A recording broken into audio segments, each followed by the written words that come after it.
Days of Black Excellence. I'm your host, Faith Amore, and today we're going to be delving into the world of science. Who was this man? He was a gifted painter, musician, and actually pianist and singer, but that's not what we know him for. He discovered hundreds of uses for peanuts and was the progenitor of a $500 million industry. He has his own day that's celebrated January 5th. You may have guessed it, he is George Washington Carver.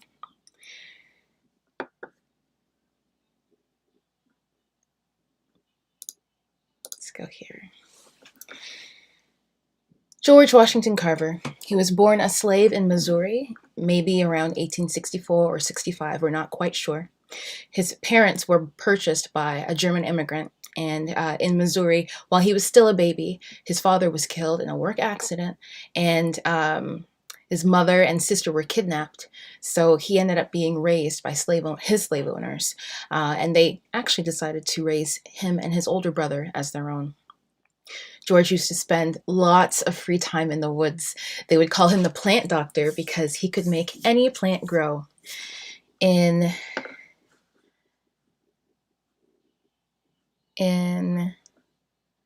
my childhood, I was called the plant reaper because I could make any plant wither. But it's not about me. When he was about 12 years old, he was taken in by a Black couple and introduced to the AME Church, that's the African Methodist Episcopal.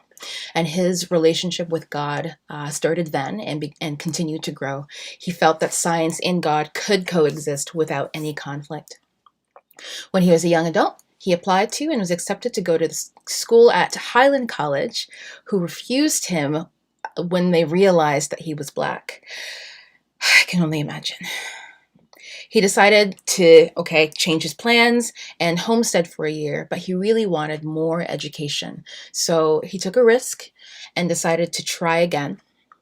He made a new plan to study piano and art at Simpson College, but upon the recommendation of one of his instructors, he actually went to Iowa State College next and got his bachelor's, master's in agricultural science and botany, and ended up teaching at that university. He was the first Black man ever to do all three of those things. Each of those things individually, he was the first to do.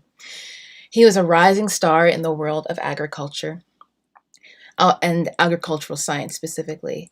And he was quite well paid and an educated Black man, so that made him quite popular at the time. But one day, Booker T. Washington reached out and made an unusual request. I was on the IP website, and this letter came up, and I thought it was really interesting, so I would love to read it for you. One day, 1896, there was a letter from Booker T. Washington, the president of the fledgling Tuskegee Institute. And he was, at the time, very well known and an influential educator. And he really wanted George to become part of his school, become an instructor. So he wrote, Tuskegee Institute seeks to provide education, a means for survival to those who attend. Our students are poor, often starving. They travel for miles on torn roads across years of poverty. We teach them to read and write, but words cannot fill stomachs. They need to learn how to plant and harvest crops.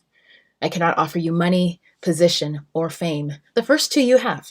The last, from the place you now occupy, you will no doubt achieve. These things I now ask you to give up. I offer you in their place work. Hard work. The challenge of bringing people from degradation, poverty, and waste to full manhood. And his response, my dear sir, I am just in receipt of yours, the 13th, and hasten to reply. I am looking forward to a very busy, pleasant, and profitable time at your college, and shall be glad to cooperate with you in doing all I can through Christ who strengthened me to better the condition of our people. Some months ago, I read your stirring address delivered at Chicago, and I said amen to all you said. Furthermore, you have the correct solution to the race problem. Providence permitting, I will be there in November. God bless you and your work.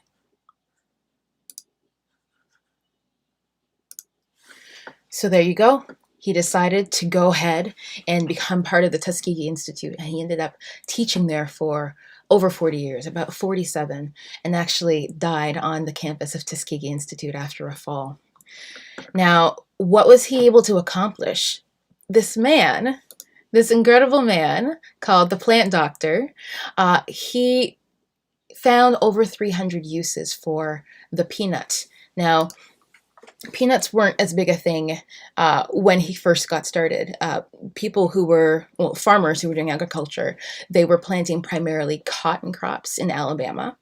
And they were finding that year after year their yield would be smaller and smaller. And Washington realized that what they needed to do was to diversify, essentially. I learned all this stuff about farming. I had no idea it would be in my head, but it is now. So he wanted to teach the farmers to try using soy and to, let's see. So soy instead of the cotton, and other things that I had in my notes. Oh, there they are. Cowpeas and peanuts to add nitrogen to the soil. So these were cheaper ways to fertilize the soil, so that they would actually not be stuck with only cotton, because the boll weevil was becoming a thing. Basically a locust that was eating out the cotton, and so they weren't, like, they couldn't count on that anymore if they wanted to be sustainable. So George gave them options. Yeah, farming and science, not my thing, but this is really interesting. So I was really excited to learn about it.